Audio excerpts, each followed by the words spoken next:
আসসালামু আলাইকুম, আমি মোহাম্মদ এলওয়ার। এসএসসি 2025 শিক্ষার্থীদের জন্য গণিত বিষয়ের একটি গুরুত্বপূর্ণ পাঠ নিয়ে আমরা আলোচনা করব। এই পাঠটি হচ্ছে পরিসংখ্যান। এই পরিসংখ্যানে আমরা একটা উদ্দীপক দিয়ে আমরা এরকম 6টি প্রশ্ন উত্তর করার চেষ্টা করব। আজকের পাঠে আমরা এই উদ্দীপকের মাধ্যমে কেবল সংক্ষিপ্ত পদ্ধতিতে গড় নির্ণয় করা শিখব। আমাদের উদ্দীপকটি দেওয়া আছে যে দশম শ্রেণীর 60 জন শিক্ষার্থীর গণিত বিষয়ে প্রাপ্ত নম্বরের গণসংখ্যা নির্বাচন সারণী দেওয়া হলো, শ্রেণী ব্যক্তি দেওয়া আছে, গণসংখ্যা দেওয়া আছে এবং এই উদ্দীপকের আলোকে ক নাম্বার সংক্ষিপ্ত পদ্ধতিতে গড় নির্ণয়, উপাত্তের মধ্যক নির্ণয়, উপাত্তের প্রচুরক নির্ণয়, উপাত্তের আয়তরেখ অঙ্কন, উপাত্তের গণসংখ্যা বহুভুজ অঙ্কন, উপাত্তের অজীব রেখা অঙ্কন, এই বিষয়গুলো শিখব। কিন্তু আজকে আমাদের এই পাঠে কেবলমাত্র আমরা সংক্ষিপ্ত পদ্ধতিতে গড় নির্ণয় করা শিখব। সংক্ষিপ্ত পদ্ধতিতে গড় নির্ণয় করার আগে আমরা এই কিছু বেসিক জিনিসগুলো জেনে নেব। যেমন সংক্ষিপ্ত পদ্ধতিতে গড় নির্ণয় করতে আমাদের 5টি বিষয় লাগবে। এই 5টি বিষয়ের মধ্যে একটি হচ্ছে শ্রেণী ব্যক্তি, 2 নম্বর হচ্ছে গণসংখ্যা, 3 নম্বর হচ্ছে মধ্যমান, 4 নম্বর হচ্ছে ধাপ বিচ্যুতি, আর সবশেষে যে 5 নম্বরটা আছে ওটা গণসংখ্যা গণিত ধাপ বিচ্যুতি। এই 5টি বিষয় যদি আমরা জানতে পারি তাহলে আমাদের খুব সহজে আমরা কি করতে পারবো, সংক্ষিপ্ত পদ্ধতিতে গড় নির্ণয় করতে পারবো। সংক্ষিপ্ত পদ্ধতিতে গড় নির্ণয় করার জন্য আবার একটা খুব গুরুত্বপূর্ণ একটা সূত্র রয়েছে। এই সূত্রের মাধ্যমে আমরা সংক্ষিপ্ত পদ্ধতিতে গড় নির্ণয় করব। এই সূত্রটি হলো a plus summation of fi ui ভাগ হচ্ছে n গুণিত h। এখানে সামেশন আমাদের কেমন একটা অচেনা মনে হচ্ছে যে একটা চিহ্ন আছে, যে এই যে সামেশন চিহ্নটা, এই চিহ্নটাকে কি বলে? এই চিহ্নটার নাম হচ্ছে সামেশন। এই সামেশন চিহ্ন দ্বারাই বোঝায় যোগফল বা সমষ্টি।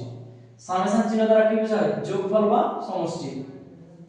এখানে a দ্বারা বোঝায় অনুমিত গড়, আর সামেশন fi ui, এই সামেশনের ভিতরে যে fi ui আছে, এই fi দ্বারা বোঝাচ্ছে গণসংখ্যা আর ui দ্বারা বোঝাচ্ছে ধাপ বিচ্যুতি। আর পুরো সামেশন অফ fi ui দ্বারা বোঝাচ্ছে গণসংখ্যা ও ধাপ বিচ্যুতির গুণফলের যোগফল।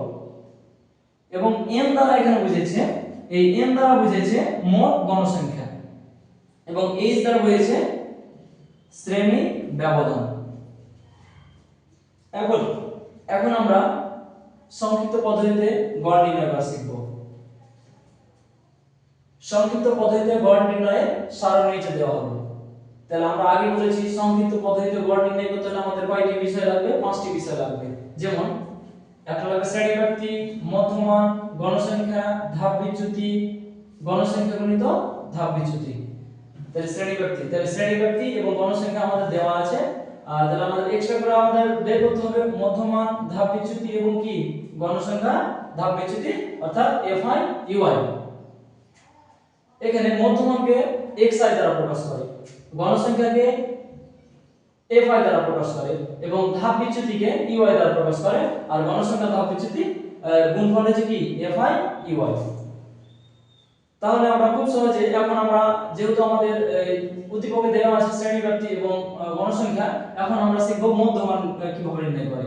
এই মধ্যমান নির্ণয় করার খুব সহজ একটা টেকনিক আছে। এই যে শ্রেণী ব্যক্তিগুলো দেওয়া আছে, এই শ্রেণী ব্যক্তিগুলোর প্রত্যেকটা আমরা কি করব? এখন মধ্যমান নির্ণয় করব। এই শ্রেণী ব্যক্তির এই শ্রেণীটাতে আমরা এই শ্রেণী যদি আমরা এখন মধ্যমান নির্ণয় করি, তাহলে এই শ্রেণীটাতে দেখতে পাচ্ছি আমরা একটা আছে উচ্চ সীমা, একটা আছে কি নিম্ন সীমা। একটা আছে উচ্চ সীমা, একটা আছে কি নিম্ন সীমা। এই যে মধ্যমান নির্ণয় করা নিয়ম হচ্ছে যে নিম্ন সীমা এবং উচ্চ সীমাকে যোগ করে 2 দ্বারা ভাগ। এক কথায় নিম্ন সীমা এবং উচ্চ সীমাকে যোগ করব, যোগ করে 2 দ্বারা ভাগ করব, যা হবে তাই। সেটা হচ্ছে আমাদের কি মধ্যমান। তাহলে আমরা এই 31 এবং 40 কে যদি আমরা যোগ করি এবং 2 দিয়ে যদি ভাগ করি, তাহলে আমরা পাবো কত? তাহলে পাবো আমরা 35.5। আবার 41 এবং 50 কে যদি আমরা যোগ করে 2 দ্বারা ভাগ করি, তাহলে আমরা পাবো কত? 45.5।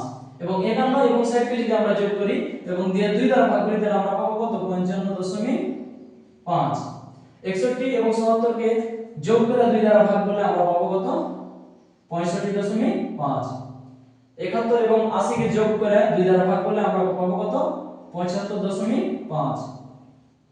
আবার 81 এবং 90 কে যোগ করে 2 দ্বারা ভাগ করলে আমরা পাবো কত 85.5।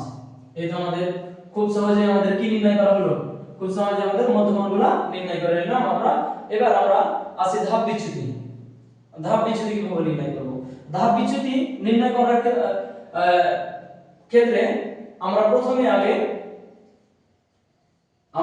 আগে দেখে নেব যে এখানে আমাদের সর্বাধিক গণসংখ্যা আছে কত। তাহলে আমরা দেখতে পাচ্ছি গণসংখ্যাতে দেখতে পাচ্ছি আমরা সর্বাধিক গণসংখ্যা আছে 22। সর্বাধিক গণসংখ্যা কত আছে 22। এই সর্বাধিক গণসংখ্যা যে 22 আছে ওই বরাবর আমরা ধাপ বিচ্যুতির ঘরে, কোন ঘরে ধাপ বিচ্যুতির ঘরে, এবার সর্বাধিক গণসংখ্যা বরাবর ধাপ বিচ্যুতির ঘরে আমরা কি বসাবো একটা 0 বসাবো। কি বসাবো আমরা একটা 0 বসাবো। এবং এখন তাহলে কি আমরা সূত্রের মাধ্যমে কি ধাপ বিচ্যুতি বের করব? সূত্রের মাধ্যমে ধাপ বিচ্যুতি বের করতে গেলে অনেক সময় লাগতে পারে, তাহলে আমরা টেকনিকের মাধ্যমে করব। খুব সহজে আমরা ধাপ বিচ্যুতি নির্ণয় করা শিখে নেব। কারণ এই যে শূন্য বসাইলাম এই ঘরে সর্বাধিক গণসংখ্যা বরাবর ধাপ বিচ্যুতির ঘরে আমরা কি বসালাম 0। এবং দেখতে পাচ্ছি আমরা ধাপ বিচ্যুতির শূন্যের উপরেও ঘর ফাঁকা আছে, নিচেও ফাঁকা আছে। এখন কি বসাবো? তাহলে আমরা যে ধাপ বিচ্যুতির যে ঘরে শূন্য বসাচ্ছি ওই ঘরের উপরে যে সংখ্যাগুলো বসবে ওগুলা যখন বসাবো আমরা মাইনাস আকারে বসবে। কি আকারে বসবে? মাইনাস আকারে। যেমন 0 এখানে মাইনাস কি 1, -2, -3। এভাবে কি করবে? শূন্যের উপরগুলো আমরা কি আকারে বসাবো? মাইনাস আকারে বসাবো। এবং শূন্যের নিচ দিকে যে সংখ্যাগুলো বসাবো ওগুলো আমরা কি আকারে বসাবো? প্লাস আকারে বসাবো। যেমন বসাই 0 পর কি +1 +2। এই তো আমাদের কি ধাপ বিচ্যুতি শেষ। এবার আসি আমরা গণসংখ্যা ও ধাপ বিচ্যুতি অর্থাৎ FI/EY। আমরা বুঝতে পারছি FI দ্বারা বোঝাচ্ছে কাকে? গণসংখ্যাকে, আর EY দ্বারা বোঝাচ্ছে কাকে? ধাপ বিচ্যুতিকে।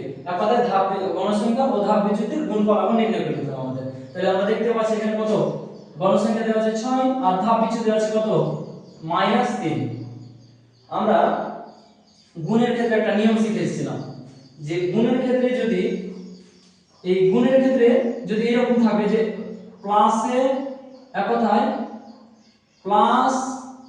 প্লাসে কত হয়, এটা গুণের ক্ষেত্রে কিন্তু বলছি, প্লাসে হবে প্লাস, আবার প্লাসে মাইনাসে হবে কি মাইনাস, আবার মাইনাসে প্লাসে হবে কি মাইনাস, আবার মাইনাসে হবে কি প্লাস। এটা কেবলমাত্র কিসের ক্ষেত্রে প্রযোজ্য? এটা কেবলমাত্র গুণের ক্ষেত্রে প্রযোজ্য। আর আমি যদি সহজভাবে বলতে চাই গুণের ক্ষেত্রে একই রকম যদি চিহ্ন থাকে তাহলে সেটা হবে প্লাস, এবং একই রকম এবং উল্টা পাল্টা অর্থাৎ একটা প্লাস একটা মাইনাস যদি থাকে সেটা হবে কি বিয়োগ। তাহলে সেই ক্ষেত্রে আমরা দেখতে পাচ্ছি এখানে আমরা যেহেতু গুণ করব, যেহেতু গণসংখ্যা ও ধাপ বিচ্যুতি গুণ করব, তাই আমরা দেখতে পাচ্ছি গণসংখ্যাতে একটা আগে আছে প্লাস আর ধাপ বিচ্যুতিতে একটা আগে আছে কি মাইনাস। তাহলে ওই জন্য আমরা এটা ব্যবহার করলাম যে গুণের ক্ষেত্রে যে প্লাসে প্লাস হবে কি প্লাস, প্লাসে মাইনাস হবে মাইনাস, মাইনাসে প্লাস হবে মাইনাস, আবার মাইনাস হবে কি প্লাস। এক কথায় আমরা মনে রাখবো যে একই রকম চিহ্ন থাকলে প্লাস, উল্টা পাল্টা চিহ্ন থাকলে কি মাইনাস। খুব সহজ। তাহলে আমরা দেখতে পাচ্ছি এখানে একটা প্লাস 6 একটা -6, দেখতে পাচ্ছি উল্টা পাল্টা চিহ্ন। উল্টা পাল্টা চিহ্ন মানে চোখ বন্ধ করে কি বসাবো আমরা আগে দিকে মাইনাস বসাবো। এবং 3 আর 6 গুণ করলে কত হয়? 3 6 18, এখানে বসিয়ে দিলাম কত 18। আবার দেখতে পাচ্ছি +8 -2, তাহলে যদি গুণ করি তাহলে আগে সাইনের পরিবর্তন করে দিই, তাহলে প্লাসে মাইনাসে কি দেখতে পাচ্ছি উল্টা পাল্টা চিহ্ন মানে তো মাইনাস, আর 8 গুণ কত 16, এখানে 16 বসিয়ে দিলাম। আবার দেখতে পাচ্ছি একটা প্লাস একটা মাইনাস, এই উল্টা পাল্টা চিহ্ন, তাহলে অবশ্যই আমাদের এখানে মাইনাস আসবে। এবং 12 কে 1 দ্বারা যদি গুণ করি তাহলে 12 কে 12। এবার দেখতে পাচ্ছি প্লাস প্লাসই হবে। এবার 0 কে যা কিছু দিয়ে গুণ করি না কেন, 0 কে যা কিছু দিয়ে গুণ করি না কেন কি হয়ে যাবে? ওটা 0 হয়ে যাবে। তাহলে এই ঘরে কি হলো আমাদের 0। এবার 5 আর 1 যদি গুণ করি তাহলে কি হবে? 5 একে 5, আর দুই জায়গায় প্লাস আছে, প্লাস প্লাসে প্লাস, তাহলে আমাদের 5 একে 5, আর 5 এর আগে প্লাস দেওয়া যাবে কথা না দেওয়া এক কথা। তাহলে আবার দেখতে পাচ্ছি 7 আর 2 যদি গুণ করি তাহলে আমাদের কত হবে? 7 2 না 14। তাহলে আমাদের কি আমাদের fi আর ey বের করা শেষ। এবার আমরা বের করব কি এখানে এখানে বের করব আমরা এর সমষ্টি কি বলে গণসংখ্যা ও ধাপ বিচ্যুতির যোগফল আমরা বের করব। তাহলে আমরা যোগফলটা বের করে নিয়া তাহলে summation of fi ui summation of fi ui যদি আমরা এই যোগগুলো করি তাহলে মাইনাসগুলোকে আমরা একই মাইনাসগুলোকে আলাদাভাবে যোগ করব, প্লাসগুলো আলাদাভাবে যোগ করব, তারপর যোগ বিয়োগ করে আমরা যেটা পাবো সেটা এখানে বসিয়ে দেব। তাহলে এখানে দেখতে পাচ্ছি আমরা মাইনাসগুলো আছে কয়টা, মাইনাসগুলো আছে 30টা, হ্যাঁ মাইনাসগুলো আছে 46টা, এবং দেখতে পাচ্ছি আমরা মাইনাসগুলো কয়টা আছে -46টা, আর প্লাসগুলো দেখতে পাচ্ছি আছে কত 19টা। তাহলে আমরা যদি যোগ বিয়োগ করি তাহলে আমাদের আসবে কত, অবশ্যই মাইনাস কত 27। তাহলে আমাদের সামেশন অফ fi ui এর কত -27।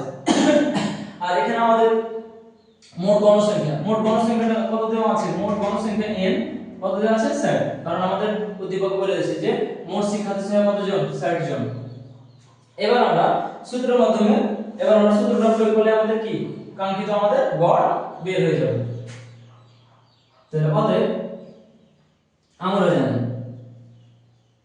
আমরা জানি গড় x বার, গড়কে আবার x বার দ্বারা প্রকাশ করে, এটাকে বলে কি x বার, x এর মাথায় যে এটা চিহ্নটা দিলাম এটাকে বলবো আমরা কি x বার।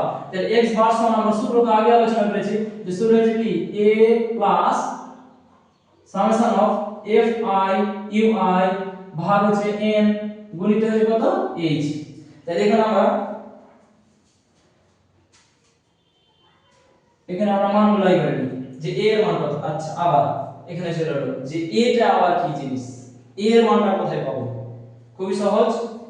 এটা হচ্ছে কি আমরা আগে বলেছি এটা হচ্ছে অনুমিত গড়, অনুমিত গড় কিভাবে নির্ণয় করব, এখানে সবার সমস্যা হয়, কিন্তু আল্লাহর রহমতে আর এই ভিডিওটা দেখার পর আর এখানে অনুমিত গড় বের করা কারো সমস্যা হবে না। পর থেকে অনুমিত দেখেন আমরা কিভাবে অনুমিত গড়টা বের করি। তাহলে আমরা যে এখানে দেখেছি আমরা যে অনুমিত গড়টা কিভাবে করব, অনুমিত গড়টা আমরা এভাবে নির্ণয় করব, দেখব যে গণসংখ্যা সর্বাধিক আছে কোন কোন ঘরে। তাহলে গণসংখ্যা আমরা দেখছি আছে এই ঘরে, এবং এই ঘর আবার মধ্যমানের ঘরে যে সংখ্যাটা থাকবে ওটাকে আমরা অনুমানিক গড় ধরব বা অনুমিত গড় ধরব। ঠিক আছে, তাহলে আমরা কি করব, যেই ঘরে গণসংখ্যা সর্বাধিক আছে ওই ঘর বরাবর মধ্যমানের ঘরে যে সংখ্যাটা থাকবে ওটাকে আমরা কি ধরব, অনুমিত গড় ধরব। তাই আমরা এখানে যেহেতু সর্বাধিক গণসংখ্যা আছে 22, এই বরাবর এই মধ্যমানের ঘর আছে 65.5, এটাকে আমরা কি ধরব, অনুমিত গড়। আচ্ছা তাহলে আমরা অনুমিত গড় পেলাম। তাহলে অনুমিত গড় কত, আমরা অনুমিত গড় পেলাম 65.5। আবার এখানে আমরা পেয়েছি কত, সামেশন অফ fi ui পেয়েছি আমরা কত, সামেশন অফ fi ui পেয়েছি মাইনাস কত 27। আবার n মানে তো আমরা জানি কি n মানে হচ্ছে মোট গণসংখ্যা, এখানে মোট গণসংখ্যা কত 60 বসিয়ে দিলাম। আবার h টা হচ্ছে কি শ্রেণী ব্যবধান। আচ্ছা এই যে h টা সম্পর্কে একটু বলে নিই, h টা হচ্ছে কি ব্যবধান, শ্রেণী ব্যবধান। আমরা দেখতে পাচ্ছি এই শ্রেণীগুলো 31 থেকে 40, 41 থেকে 50, 51 থেকে 60, 61 থেকে 70, আবার 71 থেকে 80, 81 থেকে 90। এদের মধ্যে যে কত ব্যবধান আছে ওই ব্যবধানটা হচ্ছে আমাদের কি শ্রেণী ব্যবধান h। তাহলে h এর মান কিভাবে নির্ণয় করব, আমরা দেখতে পাচ্ছি এখানে 31 থেকে শুরু হচ্ছে 40 এ শেষ। তাহলে আমরা কি করছি, আমরা আঙ্গুল করে আমরা বুঝে নেব যে h এর মানটা কত হবে। 31 32 33 34 35 36 37 38 39 40 শেষ। তাহলে আমরা দেখতে পাই 40 এ শেষ, তাহলে আমাদের কয়টা 10। তাহলে আমরা কত ব্যবধান কত পেলাম, আমরা 10। তাহলে আমরা শ্রেণী ব্যবধান কত পেলাম 10। তাহলে আমাদের মানগুলো বের হয়ে গেছে, এই মানগুলো এখন বসিয়ে দিলে আমাদের কাঙ্ক্ষিত आंसर চলে আসবে। যেমন a এর মান কত পেয়েছি 65.5 plus summation of fi ui এর মান কত পেয়েছি আমরা -27 ভাগ হচ্ছে n এর মান কত 60 গুণিত h এর মান কত 10। তাহলে আমরা এটা করব এই 0 আউট এবং 65.5। তাহলে আমরা সর্বপ্রথম কার কাজ করব, সর্বপ্রথম আমরা ব্র্যাকেটের কাজ করব। তাহলে আমরা দেখতে পাচ্ছি কার কাজ করব, আমরা ব্র্যাকেটের কাজ করি। তাহলে আমরা যদি করি তাহলে আমাদের কি থাকবে, এই -27 কে যদি 6 6 দ্বারা ভাগ করি, কি দ্বারা ভাগ করি, এই -27 টাকে যদি 6 দ্বারা ভাগ করি তাহলে আমাদের আসবে মাইনাস থেকে দিবে এই 4 কত 4.5। আমরা যদি ক্যালকুলেটরে চাপ দিই যে 27 ভাগ 6 তাহলে আমাদের আসবে কত 4.5।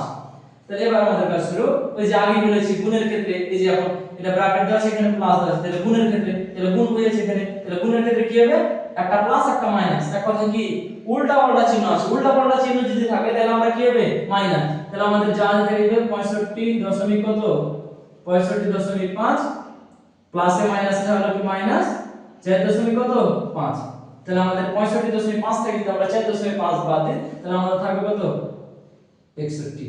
আর এটা হচ্ছে আমাদের কাঙ্ক্ষিত গড়। আবার একটু বলে নিই যে সংক্ষেপে যে আমরা সংক্ষিপ্ত পদ্ধতিতে যদি গড় নির্ণয় করি তাহলে আমাদের 5টি বিষয় জানতে হবে: শ্রেণীব্যক্তি, মধ্যমান, গণসংখ্যা, ধাপ বিচ্যুতি, এফআই ইউআই অর্থাৎ গণসংখ্যা গুণিত কত ধাপ বিচ্যুতি। যেহেতু আমাদের প্রশ্নে শ্রেণীব্যক্তি এবং গণসংখ্যা দেওয়াই থাকবে তাহলে আমাদের তিনটা বিষয় আমাদের নির্ণয় করতে হবে। এটা কি মধ্যমান, তাহলে মধ্যমান নির্ণয় করা কি, মধ্যমান কিভাবে নির্ণয় করব, এক কথায় যে শ্রেণীর মধ্যমান নির্ণয় করব ওই শ্রেণীর উচ্চ সীমা এবং নিম্ন সীমাকে যোগ করব, যোগ করে 2 দ্বারা ভাগ করে নেব, আমাদের কি পেল মধ্যমান পাবো। এরকম প্রত্যেকটা আমরা বের করব এভাবে। এবার ধাপ বিচ্যুতি, ধাপ বিচ্যুতি কিভাবে বের করেছি আমরা, ধাপ বিচ্যুতি আমরা দেখেছি যে গণসংখ্যা সর্বাধিক কোথায় আছে, তাহলে আমরা দেখতে পাচ্ছি গণসংখ্যা সর্বাধিক আছে এখানে কত 22, তাহলে এই ঘর বরাবর যে ধাপ বিচ্যুতির ঘরে আমরা কি বসাবো একটা শূন্য বসাবো এবং শূন্যের উপর দিকে মাইনাস আকারে সংখ্যা বসাবো এবং নিচের দিকে আমরা কি আকারে বসাবো প্লাস আকারে সংখ্যা বসাবো, তাহলে আমাদের ধাপ বিচ্যুতি শেষ। এবার আছে কি আমাদের এফআই ইউআই, এক কথায় এফআই দ্বারা হয়েছে আমাদের কি গণসংখ্যা আর ইউআই দ্বারা হয়েছে আমাদের কি ধাপ বিচ্যুতি। তাহলে এই গণসংখ্যা আর ধাপ বিচ্যুতিতে আমরা গুণ করে নিই তাহলে আমাদের কি চলে আসবে এভাবে কি চলে আসবে এফআই ইউআই মান চলে আসবে। এবং লাস্টে আমরা কি করেছি এই সামেশন অফ এফআই ইউআই, এক কথায় গণসংখ্যা এবং ধাপ বিচ্যুতির গুণফলকে কি করেছি আমরা যোগ করে দিয়েছি, যোগ করে যা পেয়েছি তাই। এবং আমরা সূত্র জানি যে গড় নির্ণয়ের সংক্ষিপ্ত পদ্ধতিতে গড় নির্ণয়ের সূত্র আমরা জানি যে গড় x বার সমান a plus summation of fi ui ভাগ হচ্ছে n গুণিত h। তাহলে আমরা a মানে তো পেয়েছি, a মানে কি এটা বুঝেছি কি অনিয়মিত গড়। অনিয়মিত গড় কিভাবে নির্ণয় করব আমরা, অনিয়মিত গড় কিভাবে নির্ণয় করেছি আমরা, তাহলে দেখতে পাচ্ছি সর্বাধিক যে গণসংখ্যা আছে 22 ওই বরাবর মধ্যমানে যে সংখ্যাটা থাকবে ওটাকে আমরা কি ধরেছি অনিয়মিত গড়। তাহলে আমরা এক কথায় সবথেকে বেশি যেখানে গণসংখ্যা থাকবে ওই ঘর বরাবর আমরা কি মধ্যমানের যে জায়গাতে যে সংখ্যাটা থাকবে ওই জায়গাটা আমরা কি অনিয়মিত গড় ধরে নেব, এক কথায় কি ধরবো a ধরে নেব। তাহলে আমরা a ধরে নিয়েছি, তাহলে a এর মান পেয়েছি, আবার সামেশন অফ এর মান পেয়েছি, আবার n মানে তো মোট গণসংখ্যা দেওয়া আছে আমাদের এই প্রশ্নে 60 জন। এবং এই শ্রেণী ব্যবধান দেখতে পাচ্ছি, আমাদের শ্রেণী ব্যবধান কি দেখতে পাচ্ছি এই যে শ্রেণীতে কি 31 থেকে শুরু হয়ে আমাদের কি 40 এসে আসে, তাহলে এদের মধ্যে যে পার্থক্যটা কত পার্থক্য ওটাই আমাদের কি শ্রেণী ব্যবধান h। তাহলে h এর মান আমরা মানগুলো অবশ্যই পেয়েছি, আমরা কাঙ্ক্ষিত আনসার পেয়েছি। আসসালামু আলাইকুম।